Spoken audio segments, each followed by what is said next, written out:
ડાવોસ ખાતે શહેરી ગતિશીલતાના પુનઃકલ્પના માટે તમિલનાડુના મુખ્યમંત્રી રેવંત રેડ્ડીનો વિઝન. ડાવોસમાં વર્લ્ડ ઇકોનોમિક ફોરમમાં તમિલનાડુના મુખ્યમંત્રી રેવંત રેડ્ડીએ શહેરી ગતિશીલતાના પુનઃકલ્પના વિષય ઉપર રાઉન્ડ ટેબલ ચર્ચામાં ભાગ લીધો. તેમણે શહેરી પરિવહન માટેના તેમના સરકારના દ્રષ્ટિકોણ, મુખ્યત્વે ઇન્ફ્રાસ્ટ્રક્ચર, સ્થિરતા, પહોંચ અને સર્વસમાવેશકર્તાનું પ્રદર્શન કર્યું. મુખ્યમંત્રીએ તેમના શાસન હેઠળ મહિલાઓ માટે મફત બસ સેવા જેવી યોજના રજૂ કરી. આ યોજના દ્વારા 20 મિલિયન મહિલાઓને મફત પ્રવાસની સુવિધા અપાઈ છે. આ પગલું શિક્ષણ, રોજગારી અને આરોગ્ય સેવામાં પહોંચ વધારીને સમાન નબળા વર્ગોને સશક્ત બનાવવા માટેનું મહત્વનું પગલું છે. તમિલનાડુ સરકાર એક નેટ ઝીરો સિટી બાંધવાની દિશામાં કામ કરી રહી છે, જે વિશ્વના શ્રેષ્ઠ ગતિશીલતાના વિકલ્પો ધરાવતી શહેરી જગ્યા બનશે.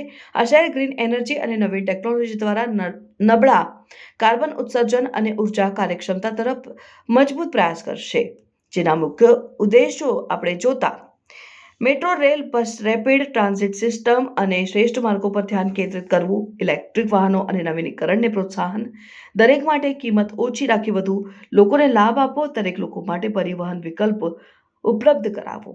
શહેરી ગતિશીલતાની આ યોજનાનો હેતુ માત્ર લોકોને દ્રઢ બનાવવા નહીં, પરંતુ શહેરી વિકાસમાં મોટા સ્તરે યોગદાન આપવાનું છે. Besides infrastructure and sustainability, I also have to think of access. Lots of people may not have money for rail or bus. My government has given free bus travel to around 20 million women. Empowerment of women, empowerment of marginal people through mobility is a big achievement for my government. We are building a new future city, a net zero city. We want to build the world's best mobility options in this city. Finally, we want to move our people fast. We want to move people at very low cost. We want to move people in a sustainable way.